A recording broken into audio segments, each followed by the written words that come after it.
sampai hari kiamat nanti. Amin ya rabbal alamin. Alhamdulillah, kita sudah masuk hari yang ke-11, berarti 19 hari lagi kita lebaran. Mungkin pikiran kita udah mulai bercabang ini ya. Betul ada yang pikirin THR, ada yang mikirin Tanah Abang, ada yang mikirin macam-macam, mudik segala macam.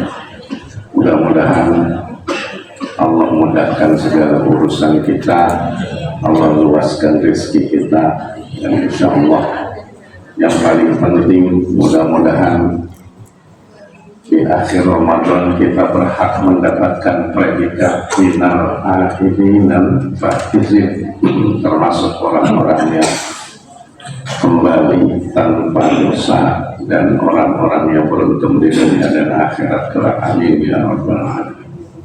Ma'asyiral muslimin wal muslimat rahimakumullah. Sayyidina Ali pernah berkata tentang hari raya Idul Fitri. Beliau bilang, laisal aid liman labisal jadid walakinna aid liman ta'atuhu tazid. Al-yawm huwal aid wal ghad huwal aid wal yawm alladhi la ya'su billah fahuwal aid. Orang yang mendapatkan hari raya Idul Fitri itu bukan orang yang punya baju baru, tapi orang yang mendapatkan Idul Fitri itu adalah orang yang taatnya kepada Allah bertambah. Ramadan sebenarnya patokannya bukan pas Ramadan ya. Kata beliau, hari raya itu, hari kemenangan itu bukan cuma tanggal 1 Syawal. Hari ini atau besok atau kapanpun bisa jadi hari kemenangan kita. Pokoknya di mana satu hari itu kita tidak bermaksiat kepada Allah, itulah hari kemenangan kita. Makanya Bapak Ibu yang dirahmati Allah, saya mengingatkan diri saya dan kita semua untuk lebih meningkatkan lagi ibadah di bulan suci Ramadan.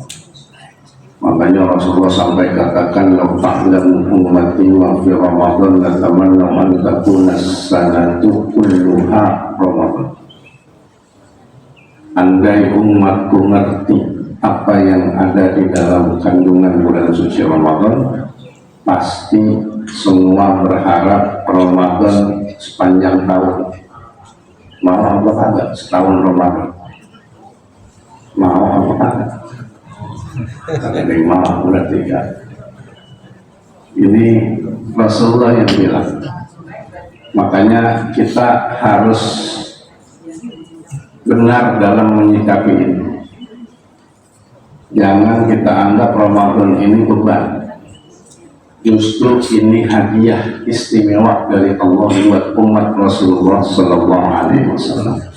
Umat-umat sebelum umat Nabi Muhammad juga diwajibkan berpuasa pelaku, tapi tidak ada yang nilainya seperti bulan Ramadan. Kita tahu 10 hari pertama Allah cucurkan rahmat.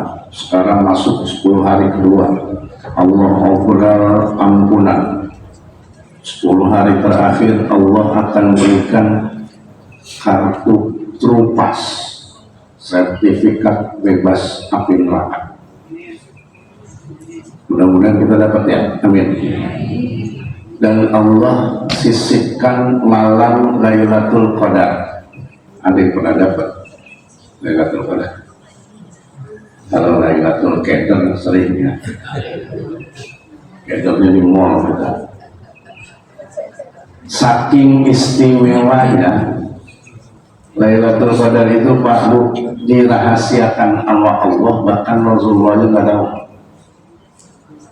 Nggak ada patokannya kalau Lailatul Qadar itu. Kalau misalnya Lailatul Qadar ada pakemnya, ada patokannya, misalnya waktu pengumuman hilal Menteri Agama bilang tahun ini Lailatul Qadar jatuh di malam 27 misalnya, udah kita mau ibadah malam 27 doang. Makanya sengaja Allah rahasiakan, bahkan Rasulullahnya nggak tahu. Rasulullah cuma ngasih bocoran sedikit. Pertama kata Nabi, ini saya sebut yang terakhir dulu. Yang terakhir itu karena ini udah kelewat malam Lailatul Qadarnya, tanda yang ini. Di pagi harinya, besoknya matahari, cahaya matahari terbit itu redup. Kenapa? Terhalang oleh cahaya malaikat yang naik kembali setelah melaksanakan tugas. Tanda malamnya, malam Lailatul Qadar pertama, udara tidak dingin, tidak panas. Yang kedua, malam itu lebih sunyi dari biasanya. Suara jangkrik, suara kodok, suara ayam, suara burung itu jarang pada ada. Kenapa? Mereka menyaksikan para malaikat turun ke bumi, kemudian mereka menunduk, bersujud kepada Allah, berzikir dan lain sebagainya. Makanya yang punya ayam, punya burung di rumah, kalau lagi nggak ada suaranya, kalau nggak malam Lailatul Qadar, kalau nggak dibuat maling, lihat dulu di kandang ada apa kagak. Jangan kegeeran aja langsung ya. Nah, kalau kita lihat tanda-tanda itu, segera tingkatkan ibadah kita, karena bernilai 1000 bulan alias hampir 83 tahun kita diangkat ibadah oleh Allah Subhanahu wa Ta'ala. Juga kita harus mensikapi bahwa Ramadan ini adalah sebuah sekolah, sebuah madrasah, sebuah kampus, di mana Allah menggembleng kita dalam jangka waktu 1 bulan, dalam 1 tahun, terutama dalam mengendalikan hawa nafsu.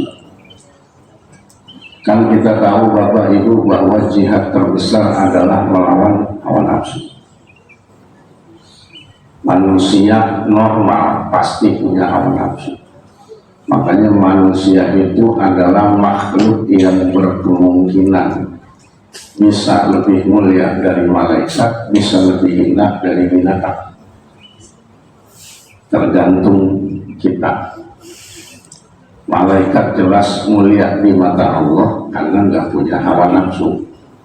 Makanya malaikat berpaku sama duit, kagak doyan, sama perempuan, kagak nafsu malaikat. Karena nggak punya hawa nafsu. Binatang nafsu doang, akal kagak. Makanya binatang nggak pakai baju juga kagak malu. Binatang kalau lagi birahi di mana aja jadi, gitu ya. Nah, makanya kita manusia bisa lebih mulia dari malaikat, atau bisa jadi lebih hina dari binatang. Alhamdulillah. Maka kita harus memanfaatkan gemblengan Allah dalam 1 bulan ini, terutama dalam mengontrol hawa nafsu. Salah satunya kata Imam Ghazali, inna nafsa idza lam tumna 'anil mubah tama'at fil mahsubat. Hawa nafsu kita, kalau kita enggak latih untuk menjauhkan dari yang halal, yang mubah, bukan cuma yang haram ya, yang mubah, yang halal. Kalau kita enggak sering latih untuk menjauhi yang halal, maka hawa nafsu kita cenderung akan melabrak yang haram. Makanan di rumah halal apa haram, Pak? Halal. Tapi kalau bulan Ramadan dari subuh sampai maghrib haram. Halalnya habis. Minuman di rumah halal apa haram? Halal. Tapi kalau bulan Ramadan halalnya habis. Ini kita halal apa haram? Halal. Kalau Ramadan halalnya apa? Habis maghrib juga. kebangetan amat, bentar-bentaran lah. Artinya Allah melatih kita. Allah melatih kita. Betapa Allah Subhanahu wa Ta'ala juga mengingatkan kita tentang bahayanya hawa nafsu. Tapi hawa nafsu yang buruk, ya, hawa nafsu yang baik juga ada. Hawa nafsu yang Nabi Yusuf katakan seperti diceritakan Allah dalam Al-Quran, "Wa ma ubarri'u nafsi inna nafsa la'ammaratun bis-su'." Aku tidak akan menuruti hawa nafsu, kata Nabi Yusuf. Karena hawa nafsu itu akan mengajak kita, memerintahkan kita untuk berbuat keburukan. Nah, maka jadikanlah Ramadan ini madrasah agar kita selalu dapat mengejar target Allah, yaitu la'allahum tattaqun. Bahkan Allah sudah mencontohkan kepada makhluk-makhluknya. Pertama, ular. Ular itu ketika ganti kulit, dia berpuasa, tidak makan dan tidak minum. Berapa lama? Ada yang tahu? Nggak ada pawang ular di sini. Saya mau nanya berapa lama itu ular terganti kulit? Taruh misalnya 2 minggu lah. Lamaan apa kata ya? Dia tidak makan, tidak minum ketika proses ganti kulit. Tapi begitu ganti kulitnya selesai, dia akan menjadi ular yang sama. Coraknya tetap sama, warnanya tetap sama, ukurannya tetap sama, nggak ada yang berubah. Inilah puasa kebanyakan kita, na'udzubillah, yang Rasulullah bilang cuma dapat lapar dan haus. Lihat, begitu masuk bulan Ramadan, banyak orang mendadak soleh dan solehah. Biasanya nggak pernah ke masjid, malam pertama maka awet datang di depan. Entah 3 malam, bosan ya, ya kan? Lihat para artis yang tadinya ngablak, kalau bulan Ramadan, dapat.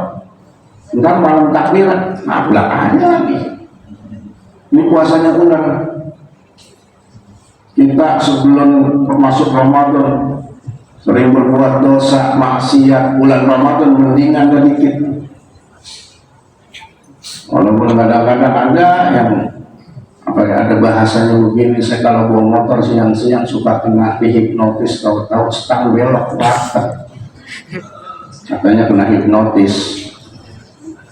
Masuk dah tuh, yang kelihatan kakinya doang.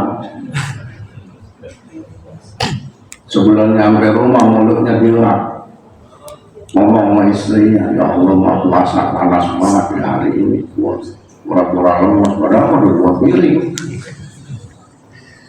Istrinya berkesian, "Lu mau buka pakai apa? Bangga buru cincin beliin lah." Tuh. Yang kedua, makhluk Allah, binatang ada yang berpuasa, yaitu ular.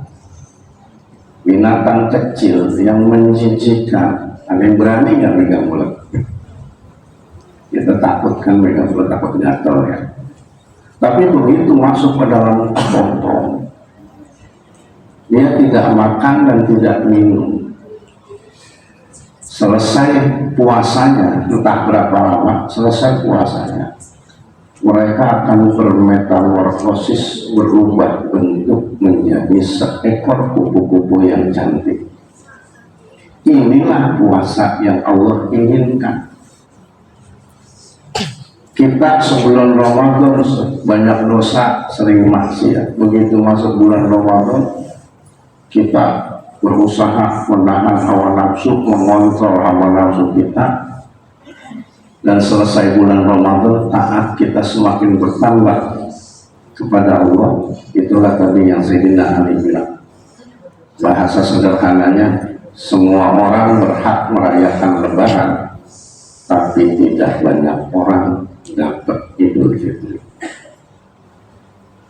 Ya kadang-kadang nggak tahu, kalau di sini kadang-kadang Pak Bu, pas Lebaran itu 5:30 pagi udah pada takbiran di masjid, pakai nangis lagi anak muda. sedih. Itu temannya nanya, sedih amat bang? Ya aku sedih banget kalau lebaran. Puasa mah dapat 5 hari bang. Nah, ada yang begitu tahu sih. Artinya banyak di antara kita yang mentingin lebaran gitu. Makanya jangan heran dikatakan bahwa orang siapa saja orang muslim berhak merayakan lebaran, nggak ada yang larang, yang puasa, yang kagak silakan aja. Tapi tidak semua tetap Idul Fitri. Itu makanya ini perlu kita tahu. Bahkan yang tadi saya sebutkan, kita itu di Indonesia ulama menciptakan slogan minal aidin wal faizin tadi.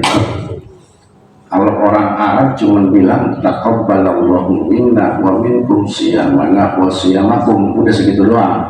Memang Nabi ngomongnya begitu. Mudah-mudahan Allah terima amal ibadah kita, puasa kita dan puasa kalian. Tapi di Indonesia ditambahin ujungnya minal aidin wal faizin. Itu slogan nggak sembarangan Pak Bu. Kalau yang kagak puasa, yang kagak tarawih, jangan diomongin begitu, nggak pantas. Nggak pantas. Contoh lagi, kita kadang-kadang lebih mentingin mudik ya. Bukan mudik nggak penting, penting silakan saja. Kalau mudik pada puasa apa kagak itu? Puasa? Terawih? Makan terawih memang nggak ada, saya nggak yakin. Maksud saya pun udah nyampe kampung kalau masih ada waktu terawih 8 rakaat nggak apa-apa. Yang 11 rakaat benar, yang 23 rakaat benar. Yang kata benar, yang kata terawih. Di sini berapa sih? 23. Yang kata benar mau begini, daripada ribut pada 23 ini 11, kemudian gua kagak terawih, itu yang kata benar begitu. Ya. Kadang-kadang Pak Bu, satu hal lagi yang perlu kita koreksi. Kita tuh kadang-kadang sama amalan sunnah kita sering ngeremehin. Jalan gini, Pak, kau nggak terawih? Terawih kan sunnah. Gua nggak terawih, gua kagak dosa, gitu kan? Emang secara hukum betul. Tapi kalau kita mikir begitu, Pak, yang ada males. Padahal Allah tuh bukan begitu. Allah tuh sampai dalam hadis kutsinya bilang, aku kagum kepada kalian yang mengerjakan amalan yang tidak aku wajibkan. Tuh, justru aku kagum sama kita kalau kita sering mengerjakan amalan sunnah. Maka harusnya sekarang mindset kita ubah. Jangan ngomong begitu, tapi tanamkan di dalam diri kita. Karena tarawih sunnah disunahkan, karena tadarus disunahkan, karena sedekah disunahkan, karena ngasih takjil disunahkan, maka saya harus pergi. Insya Allah kalau kita tanamkan seperti itu, kita jadi semangat, kita jadi rajin. Karena memang iman orang awam kayak kita emang masih begitu sih. Contoh sekarang saya tanya Pak Bu, kita tiap hari sholat 5 waktu. Karena apa? Karena apa? Karena Allah yakin. Karena Allah apa? Karena pengen masuk surga. Karena Allah apa? Karena takut neraka. Kalau kata Imam Ghazali ya, kalau kita ibadah cuma pengen nyari pahala, cuma pengen masuk surga, itu mah orang dagang, nggak mau rugi. Betul. Seandainya Allah tidak ciptakan surga dan neraka, masih sholat nggak? Masih sholat nggak kita? Rasanya Allah ancam sama neraka aja banyak yang kata sholat. Kalau imannya orang para wali, para ulama yang sudah hebat, Mereka tuh ibadah nggak harapin itu, tapi mereka mengharapkan ridho dan rahmat Allah. Salah satunya saya kutip perkataan Imam Sufyan As-Sawri, gurunya Imam Malik. Beliau bilang apa? Kalau Allah udah ridho, jangankan di surga Pak Bu, di neraka aja enak. Nah, belum kagak nyambung kan kita Pak. Nalar gitu. Jangankan di surga, di neraka aja enak kalau Allah udah ridho. Masuk akal kita enggak? Masuk. Coba lihat. Di neraka banyak malaikat enggak? Banyak. Allah udah katakan alaihi tis'ata asyar, ada 19 malaikat juru siksa, komandan yang nyiksa belum anak buahnya. Pertanyaannya, itu malaikat nyiksa orang di neraka, apa malaikatnya kepanasan? Enggak. Kenapa? Karena Allah ridho. Banyak binatang buas di neraka. Kita sering baca komik ya dulu ya. Saya nggak nanya baca tafsir, enggak, baca komik kita dulu. Melihat dari komik ada ular, ada kalajengking, ada binatang buas. Pertanyaannya, apakah binatang-binatang tersebut kepanasan? Tidak. Kenapa? Karena Allah ridho. Nabi bilang nanti anak-anak yang soleh dan solehah yang udah pada masuk ke dalam surga, mereka akan bertanya kepada Allah, ya Allah, di mana orang tua saya? Kalau ternyata orang tuanya tidak termasuk ahli surga, alhamdulillah, Allah akan berkata, tuh orang tua kalian masih ada di neraka karena dosanya banyak. Lalu orang anak soleh itu berkata, doa, ya Allah, ampuni mereka. Kami seperti ini karena didikan mereka. Allah ampuni, insya Allah Allah ampuni dosa-dosa mereka. Apa kata Allah? Nah, jemput orang tuamu di neraka. Pertanyaan, itu anak turun ke neraka panas nggak? Enggak. Kenapa? Karena Allah ridho. Orang tuanya panas karena Allah tidak ridho. Tuh, bayangin kalau iman kita belum nyampe sini, kita mau pengen masuk surga aja. Bayangin tak dapat bidadari.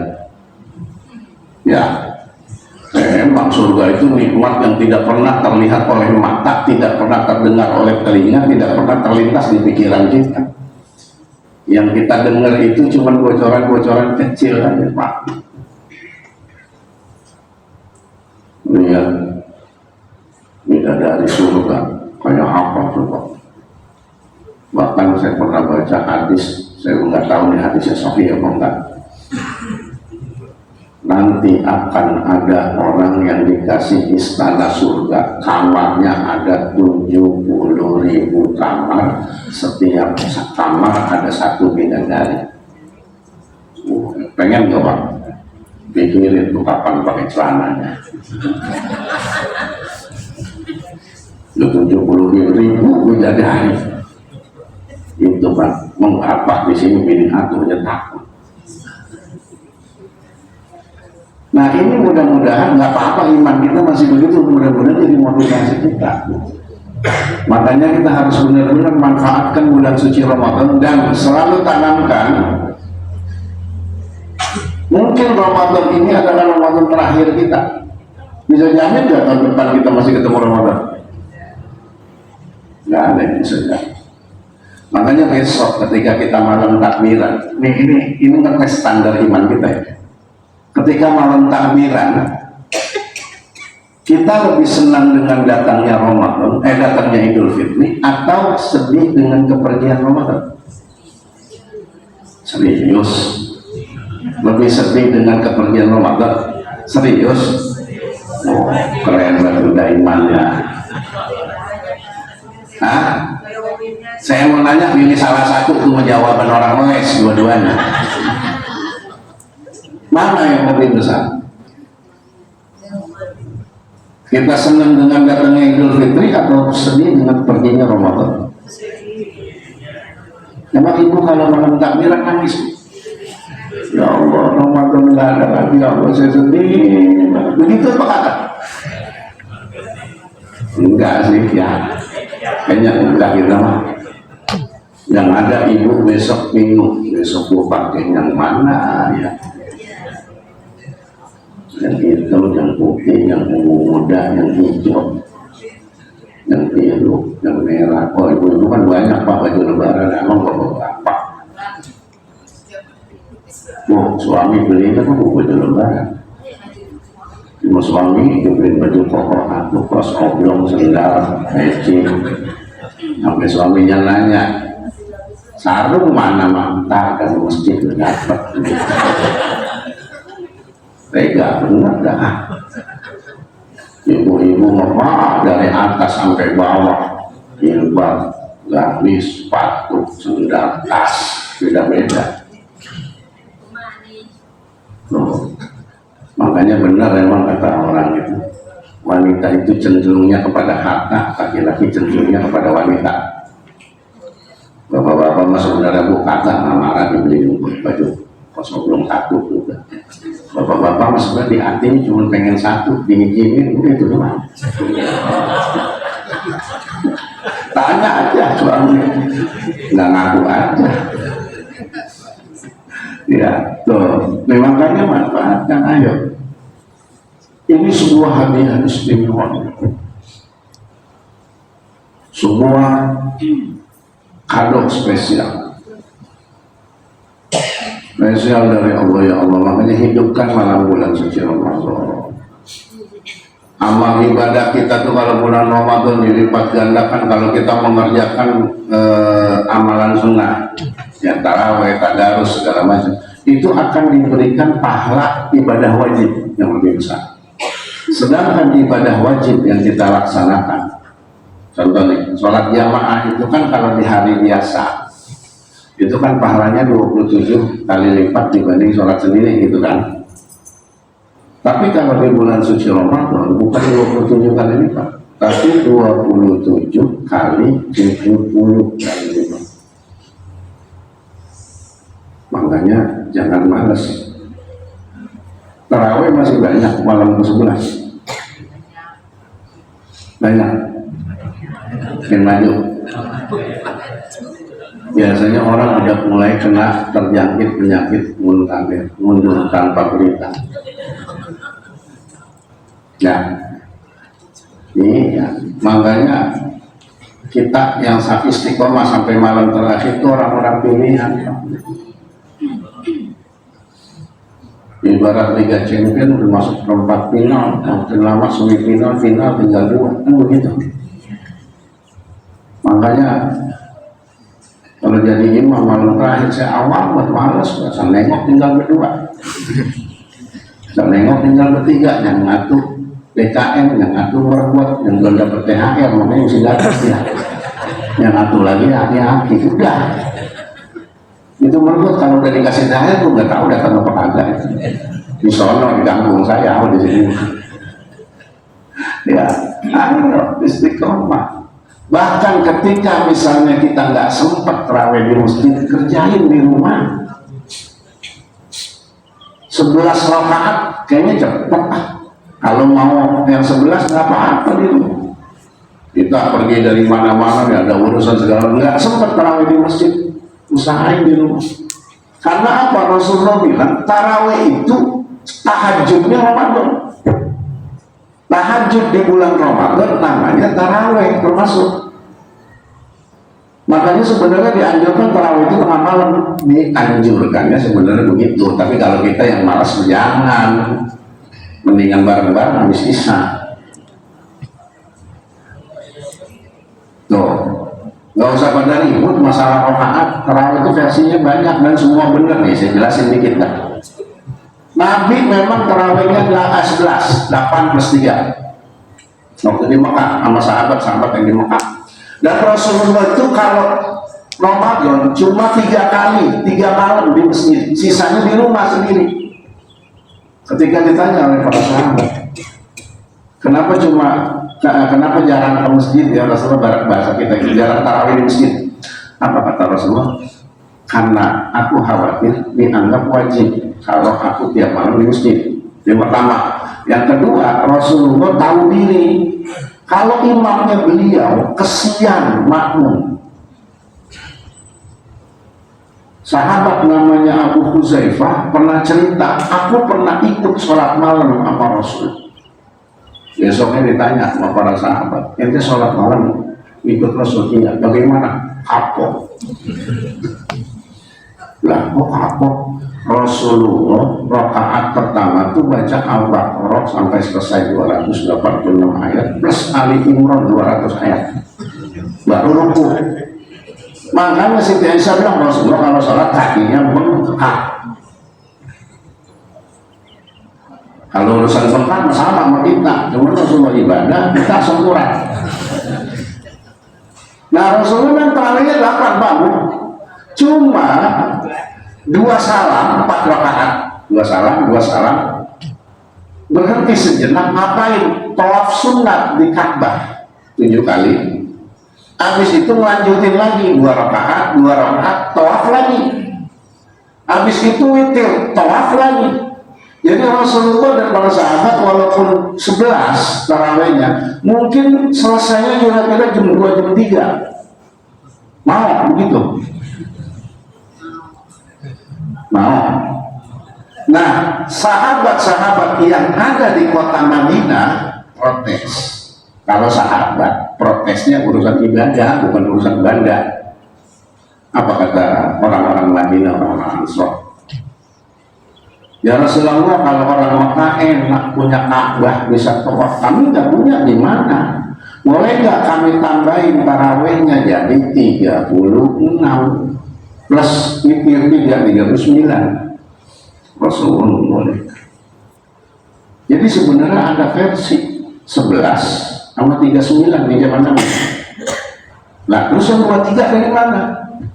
Waktu Rasulullah wafat, Khalifah dipimpin oleh Sayyidina Umar bin Khattab, para sahabat ini kumpul musyawarah. Ini dalam bahasa usul fikih namanya mazhab sahabi. Dihasilkan fatwa. Kata para sahabat, kita kalau mengikutin tarawih cara Nabi, banyak yang nggak kuat, udah pada tua. Lalu para sahabat kemudian bersepakat bagaimana rakaat ditambahin, surahnya dipendekin dan nggak pakai tawaf. Jadilah 20 plus 3 di zaman Sayyidina Umar.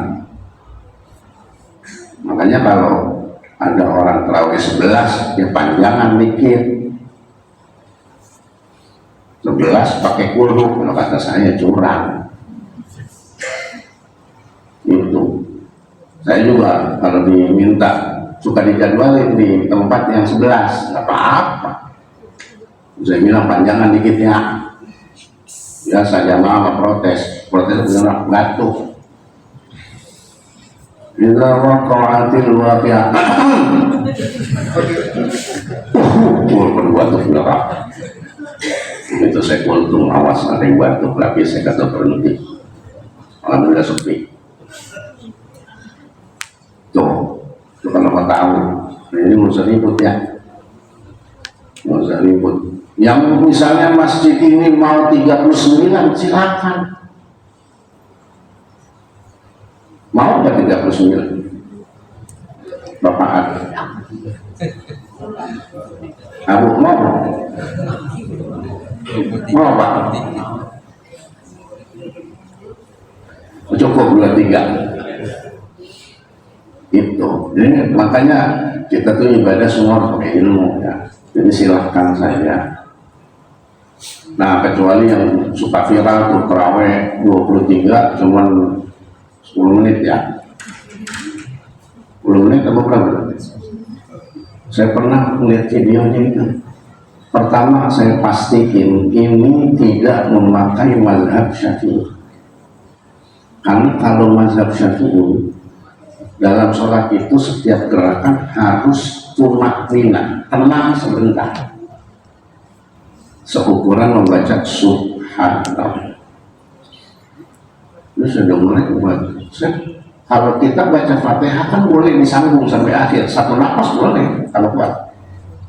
Yang penting nyambungnya benar. Itu aja kalau disambung, saya hitungin kira-kira setengah menit. Kalau satu nafas ya. 20 rakaat Fatihah aja udah 10 menit. Nah ini semuanya 10 menit. Bapak-bapak pernah lihat nggak bu videonya?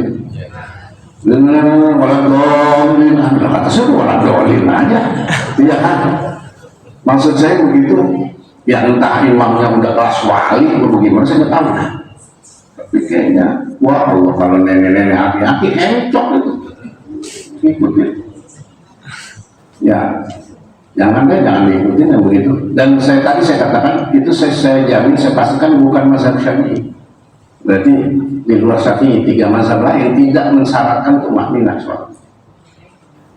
Kalau secara hukum fikih, kalau pakai mazhab Syafi'i itu tidak sah sholat seperti itu. Ya, ini makanya Bapak Ibu yang dirahmati Allah, mudah-mudahan ya kita diberikan panjang umur, sehat walafiat, diberikan berkahan dunia dan akhirat, luasan ilmu dan lain sebagainya. Insyaallah mudah-mudahan kita bisa melaksanakan ibadah bulan Ramadan dengan sebaik-baiknya. Dan insya Allah nanti saya menjadwalkan ini malam 28 jam mulai jam 2 ya. Jam 2 itu sholat dulu. Sholat apa? Tahajud. Ya apanya sholat? Tahajud berarti nggak jamaah dong. Jamaah, kalau yang sholat jamaah itu sholat tasbih paling. Tasbih jamaah, kalau taubat istikharah diri sendiri itu bukan jamaah, gabungan. Yang berjamaah sholat tasbih kalau malam dikerjain malam kan 4 rakaat tuh 2 salam. Kalau dikerjain siang 1 salam tanpa tahiyat awal. Ya, kayak sholat zuhur cuma nggak ada tahiyat awal kalau di siang. Ini sholat tasbih juga penting Pak Bu, karena Nabi pernah bilang kepada Ibnu Abbas paman beliau, wahai paman, maukah aku kasih tahu tentang amalan yang bisa menghapus dosa-dosamu yang besar maupun yang kecil, yang teralamu maupun yang akan datang, yang sengaja atau tidak sengaja. Kata Ibnu Abbas, mau ya Rasulullah. Lalu Rasulullah menjelaskan tentang sholat tasbih, caranya. Kemudian di akhir hadis Rasulullah bilang, lakukanlah tiap hari. Kalau nggak bisa tiap hari, seminggu sekali. Kalau nggak bisa seminggu sekali, sebulan sekali. Kalau nggak bisa sebulan sekali, setahun sekali. Kalau nggak bisa setahun, seumur hidup sekali. Saya tambahin, kalau nggak bisa juga, mati aja. Kalau di kampung saya Pak, di Kaliabang dulu, dari zaman kakek saya, kalau mungkin Mukhtar itu dirutinkan tiap malam takbiran, Idul Fitri atau Idul Adha. Idul Fitri dan Idul Adha 2 kali, dirutinin 2 kali setahun. Jadi habis isya sholat tasbih. Boleh, silakan diterapkan di sini. Silakan sholat tasbih paling setengah jam lah. Ya, penting tadi karena itu akan menghapus dosa-dosa kita. Dosa ya, kalau utang membayar terus. Enak aja sholat tasbih kredit lunas, nggak ada duit loh ya. Makanya mudah-mudahan kita bisa dapat melaksanakannya dengan sebaik-baiknya. Mudah-mudahan apa yang saya sampaikan bermanfaat. Mohon maaf atas segala kekurangan. Wallahul muwaffiq ila aqwamit thoriq. Assalamualaikum warahmatullahi wabarakatuh.